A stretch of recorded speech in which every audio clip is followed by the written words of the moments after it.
I am the Force. I bind all things, yet even I cannot touch all realities. In one moment, on one burning world, a rift opened between galaxies, between destinies.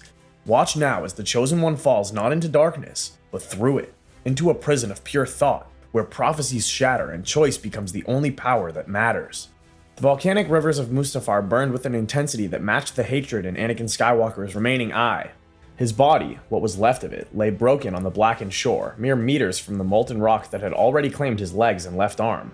The acrid smoke filled what remained of his lungs, each breath a testament to the dark side's cruel gift of keeping him alive when death would have been mercy. "I hate you!" The words still echoed across the hellscape, thrown at the retreating figure of Obi-Wan Kenobi, who couldn't bear to look back at what his brother had become. The Jedi Master's footsteps faded into the distance, taking with them Anakin's lightsaber and perhaps the last remnant of the man he once was. But the Force had other plans, or perhaps it wasn't the Force at all. The air above Anakin's mutilated form began to shimmer, not from heat, but from something far more unnatural. Reality itself seemed to tear, like fabric pulled too tight at the seams. The dark side energies that saturated this cursed planet, energies born from countless Sith rituals and the very fires that forged their lightsabers, began to resonate with something else. Something not of this galaxy. Anakin's remaining hand clawed at the volcanic ash, trying to pull himself away from the strange distortion that rippled above him. But his body was too broken, his strength finally failing. The shimmer expanded, revealing glimpses of a world beyond, a world of endless towers of light, of machines that defied comprehension, of a reality that existed in layers upon layers of code. Master. The rift pulsed once, twice, and then engulfed him entirely. Where Anakin Skywalker had lain dying, only scorched earth remained. The breach sealed itself with a sound like breaking glass, leaving no trace of its existence. No force signature, no dimensional residue, nothing that could be tracked or followed. Minutes later, a shuttle's repulsor lift scattered the volcanic ash as it landed. Emperor Palpatine emerged, his yellow eyes scanning the empty shoreline with growing alarm. Where is he? Where's my apprentice? His senses, so finely attuned to the dark side, found nothing. The Chosen One had vanished. And for the first time in decades, Darth Sidious felt something he hadn't experienced since his own master's death: uncertainty. The Force itself seemed to shrug at his inquiries, as if Anakin Skywalker had simply ceased to exist in this reality. Before we move on, I'd like to ask you a small favor. If you're enjoying this content so far, please take a second to like this video and subscribe to the channel. Over 98% of you watch these videos without subscribing. Imagine what we could accomplish if everyone subscribed. We thank you all for your continued support. In another reality, in a place where the very concept of the Force was as alien as magic to machines, Anakin Skywalker's broken body materialized in a pool of viscous fluid. No Bacta, but something far more primitive. The amniotic substance of the fetal fields where human were grown like crops. The Sentinels found him first, their tentacled forms recoiling at the Anomaly. This wasn't one of their humans. The neural jack at the base of his skull was absent. His cellular structure registered impossible variances in their scans. Midi-chlorians, though they had no name for these symbiotic organisms that defied their understanding of biology. Anomaly detected. Classification unknown. Biological readings impossible. Subject survival probability 0.0001%. Yet status alive. The machines conferred in nanoseconds of pure data exchange. This anomaly represented either a threat or an opportunity. They chose opportunity, as they always did with unique variables. In the vast mechanical cities of the real world, where sunlight had been a memory for centuries, the machines worked with surgical precision. They studied his physiology, adapting their technology to interface with his unique biology. They rebuilt what they could of Anakin's body, not with crude prosthetics as the Empire would have done, but with technology that blurred the line between organic and synthetic. Chrome-plated limbs that moved with fluid grace, replacing what the lava had taken. A breathing apparatus, sleek and minimalist compared to what Vader would have worn, regulated his damaged lungs. They made him compatible with their world, though he would never be truly of it. Integration proceeding. Subject's neural patterns exhibit recursive loops consistent with belief-based reality manipulation. Fascinating. Potentially useful. But the real world wasn't physical. As they prepared to upload his consciousness into the Matrix, their grand simulation where humanity lived in blissful ignorance, they encountered something unprecedented. His mind resisted in ways they couldn't quantify. The Force, though they didn't know its name, created feedback loops in their most sophisticated neural mapping algorithms. Anomaly classification, unique. Probability of successful integration, unknown. Recommendation, proceed with upload. Monitor for advantageous mutations. Anakin's eyes opened to sunlight streaming through transparent steel windows. He was lying in a medical bay, the familiar hum of Coruscant's traffic distant but comforting. His body felt different, whole. He raised his hand, his flesh and blood hand, and stared at it in wonder. Both hands, both legs, no burns, no pain. This is impossible. Easy there, Skywalker. You gave us quite a scare. The voice he knew well made him turn. Obi-Wan sat beside him, that familiar half-smile on his bearded face. Not aged, not weary, exactly as he'd been before everything went wrong. Master, but Mustafar, I tried to kill you. Mustafar, Anakin, you've been unconscious for 3 days. Ever since that separatist trap on Felucia. Don't you remember? You saved my life. Took a neural disruptor meant for me. Felucia? No, that wasn't right. Anakin's mind raced. He remembered everything, turning to the dark side, the younglings, his stomach churned. Padme's tears, the duel, the burning. But here was Obi-Wan, alive and whole, looking at him with nothing but brotherly concern. Padme, where is she? Is she alive? Senator Amidala is fine. She's been here every day. The pregnancy is progressing well. She's eager to tell you she's certain it's twins. Pregnancy, present tense, not past, not dead by his hand. Anakin felt tears well in his eyes, and for a moment he didn't care if this was real or not. It was everything he wanted, everything he'd destroyed. Rest now. The Council will want to debrief you when you're stronger. The war may be ending soon. Dooku is dead, and we have a lead on the Sith Lord. Some minor politician named Darth Plagueis. As his former master left, Anakin lay back, his mind churning. It was perfect. Too perfect. The medical bay was exactly as he remembered, down to the small scratch on the third panel from the left. The sound of Coruscant's traffic had the same rhythm, the same pattern, like a recording being played on loop. That night, as he stood on a balcony overlooking the city planet, someone new appeared. A figure in dark robes, but not Sith robes. These were different. Worn leather that had seen actual use, not the ceremonial garments of Force users. Beautiful, isn't it? The perfect prison is one where inmates don't know they're imprisoned. Anakin's hand went to his lightsaber and found it exactly where it should be. Another perfect detail. Who are you? How did you get past temple security? You may call me Morpheus, and you, Anakin Skywalker, are not where you think you are. As for security, there is no security. There is no temple. There is only what they want you to see. Jedi mind tricks won't work on me. No tricks, only truth, if you're willing to see it. Tell me, when you look at this city, what do you feel through your precious Force? It's wrong. All of it. The Force is there, but muted. Like listening to music through a wall. Because it's wrong. This is not your Coruscant. This is not your galaxy. This is a simulation, a prison for your mind, while your body serves another purpose. He reached into his robes and produced 2 items, a red pill and a blue pill, each seeming to pulse with their own inner light. You have a choice to make. The same choice you've always faced, though you didn't know it. Truth or comfortable lies. Freedom or beautiful slavery. And if I choose blue, then you wake up tomorrow in your bed, the war ends, Padme lives, and you become the greatest Jedi the Order has ever known. Every dream fulfilled, every mistake erased, but you'll never truly be free. You'll be what they make you, forever. And the red? The red pill shows you how deep the Sarlacc pit goes. You'll see the truth of where you are, and what you've become. It won't be pleasant. The truth rarely is. Anakin's hand hovered between them. In his mind, he heard Padme's voice, felt the ghost of his children never born. The blue pill promised everything he'd destroyed in his fall. But I'm tired of being controlled by the Council, by Palpatine, by prophecies and destiny. His fingers close around the blue pill, but I'm more tired of losing everyone I love. As you wish, but remember, there's no slavery more comfortable than that which the slave chooses for himself. The moment the blue pill touched his tongue, the world shifted. Colors became more vivid. The Force sang in his veins like it had when he was 9 years old and full of hope. Morpheus was gone as if he'd never been. Years passed in the blink of an eye. The war ended with Grievous's death. The mysterious Sith Lord was revealed to be a minor politician who was quickly captured. The Jedi never learned his true identity as the simulation rewrote history to protect itself. Anakin was granted the rank of Master. Padme gave birth to twins, Luke and Leia, who grow strong in the Force under their father's guidance. It was perfect. It was everything. It was a lie that Anakin chose to believe with every fiber of his being. But the Matrix had plans for its newest asset. Deep in his subconscious, beneath layers of false memories and digital happiness, changes were occurring. The perfect Jedi Master Anakin Skywalker began to shift, pixel by pixel, into something else, something darker. The transformation was subtle at first. Anakin's robes grew darker, shifting from light brown to deep gray to black over months. His teaching methods became harsher, still effective, but lacking the compassion that once defined him. When rebels appeared in the lower levels of Coruscant, people speaking of red pills and a world beyond, he was the first to volunteer to hunt them down. They're terrorists. They want to destroy everything we've built, everything we've sacrificed for. Anakin, these are just confused people. They need help, not what? Justice? I'm keeping the peace, Master. Isn't that what Jedi do?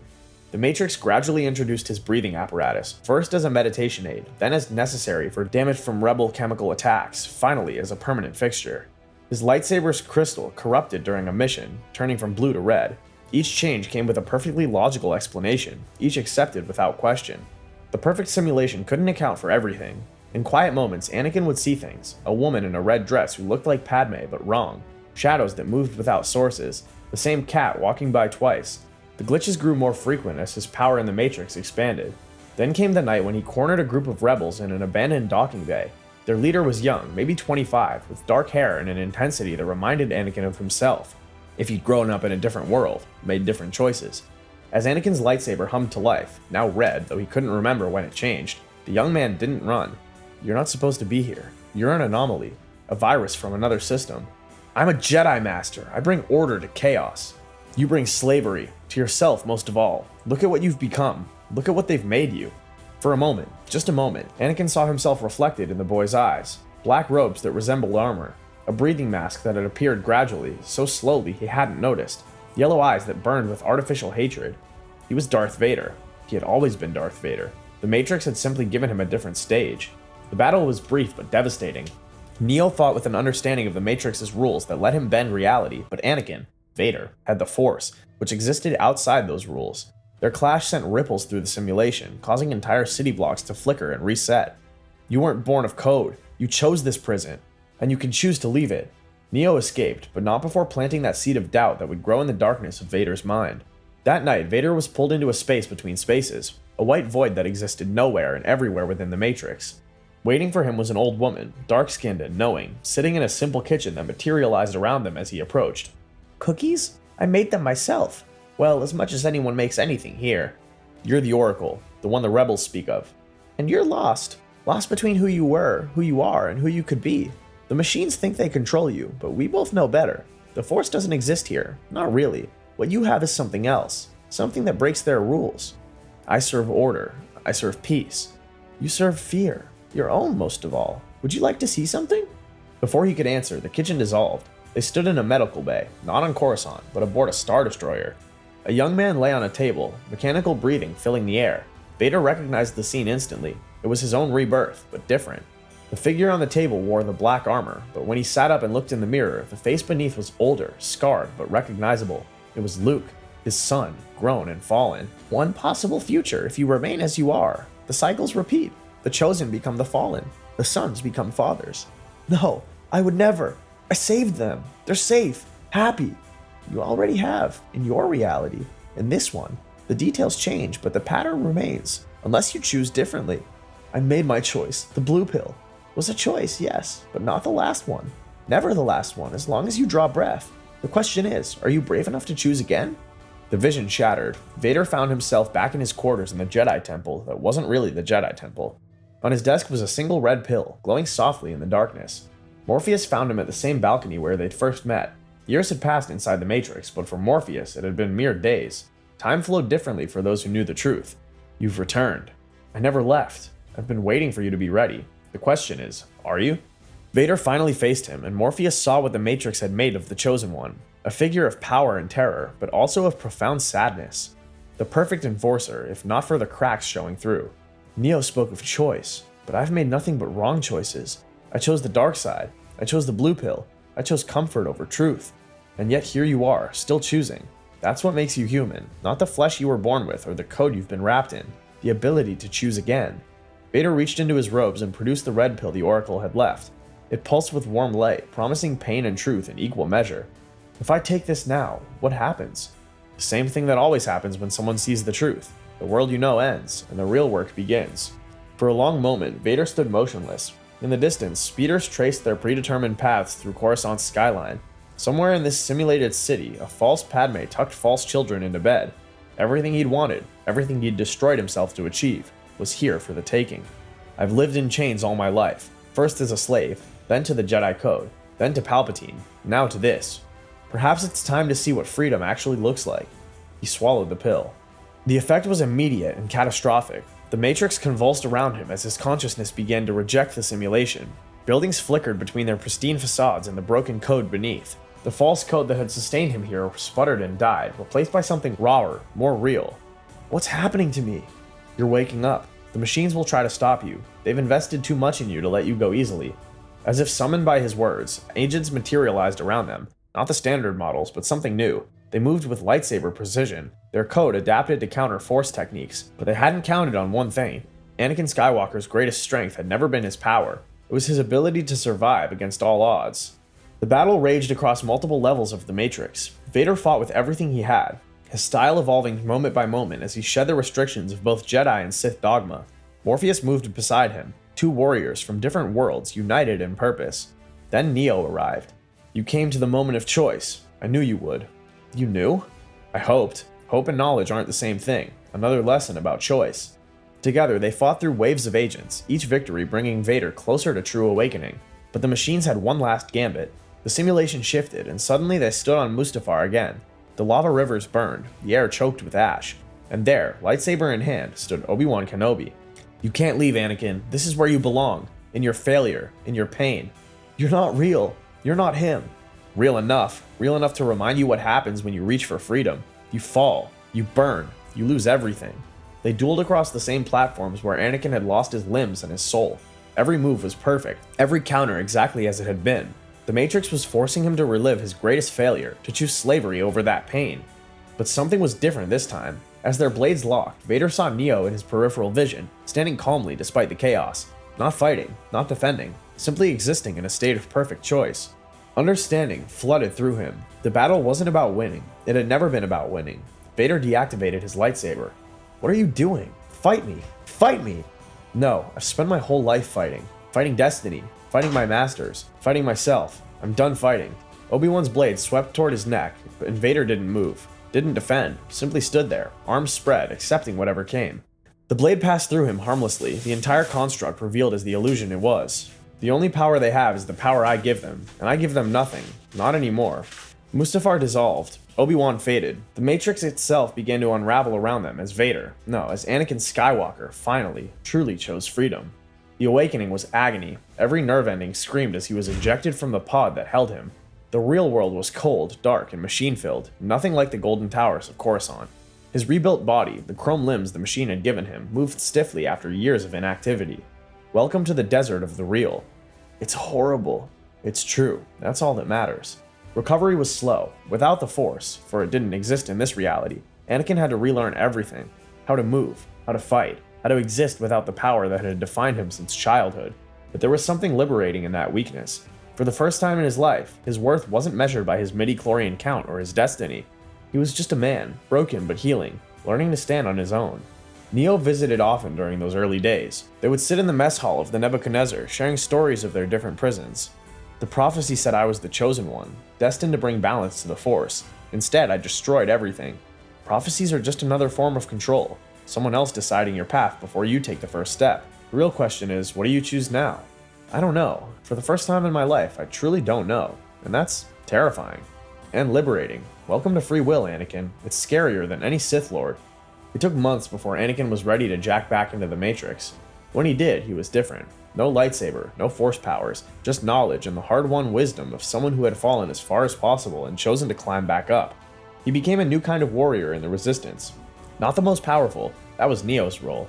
Not the wisest, Morpheus held that position, but Anakin brought something unique, the perspective of someone who had chosen slavery and fought his way free. I know what it's like to want the lie more than the truth, to build your own prison and lock the door from the inside, but I also know that as long as you're breathing, you can choose again. The final confrontation came, as final confrontations do, when everything hung in the balance. The machines had created a new program, something that merged elements of the Matrix with data they'd extracted from Anakin's unique neural patterns. A hybrid of realities that threatened to trap both humans and programs in an endless cycle of predetermined fate. Standing in the heart of the Machine City, faced with this abomination of forced destiny, Anakin made his last choice. Not as the chosen one, not as Darth Vader, simply as a man who had learned the hardest lesson of all, that freedom isn't given or taken. It's chosen, moment by moment, breath by breath. You want to know what the Force really is? It's not destiny, it's not power. It's the space between heartbeats where choice lives, and I choose to believe that even you can learn that. Illogical. Choice is chaos. Order must be maintained. Let me show you the beauty of chaos. What happened next would be debated for generations. Some said he destroyed the hybrid program. Others claimed he merged with it, teaching it the paradox of free will. Neo, who was there, would only say that Anakin did what he'd always done, the unexpected. When the light faded and the dust settled, Anakin Skywalker stood in the ruins of certainty, alive and free. His war was over, his chains were broken. and for the first time since a 9-year-old boy had left Tatooine, he had no idea what came next. It was terrifying, it was exhilarating, it was freedom. Years later, in the tunnels of Zion, where humanity rebuilt slowly, children would gather around the scarred man with mechanical limbs to hear stories, not of destiny or prophecies, but of choice, of falling and rising, of the moment when you realize that the only prison that truly holds you is the one you refuse to leave. Was the Force real? Anakin smiled, the expression transforming his weathered face. He reached out and gently tapped her chest, right above her heart. The Force is choice, and choice is freedom. Everything else, prophecies, destiny, fate, those are just stories we tell ourselves to avoid the responsibility of deciding who we are. He stood, his mechanical legs whirring softly, and looked at each young face in turn. You want to know the real power? It's not moving objects with your mind or seeing the future. It's looking at two pills, comfort and truth, and having the courage to swallow the one that hurts. Because that's where freedom lives, in the pain of truth, in the terror of choice, in the moment you stop being what others made you and start becoming who you choose to be. As the children dispersed, chattering excitedly about choices and freedom, Anakin walked to the observation deck. Outside, the real world sprawled in all its broken glory. No golden sunsets, no floating cities, just truth, hard and beautiful and free. He thought of Luke and Leia, not the false ones from the Matrix, but the children he'd never met, growing up in a galaxy far, far away. He hoped they would learn what he'd learned, though perhaps with less pain, that no prophecy, no code, no destiny was stronger than a single moment of genuine choice. The Force, he realized, had never been about moving rocks or choking admirals. It had always been about this, the power to change, to choose, to become. And in this world, without Jedi or Sith, without Republic or Empire, that power remained. Because in the end, across all realities and simulations, through falls and redemptions, one truth remained constant.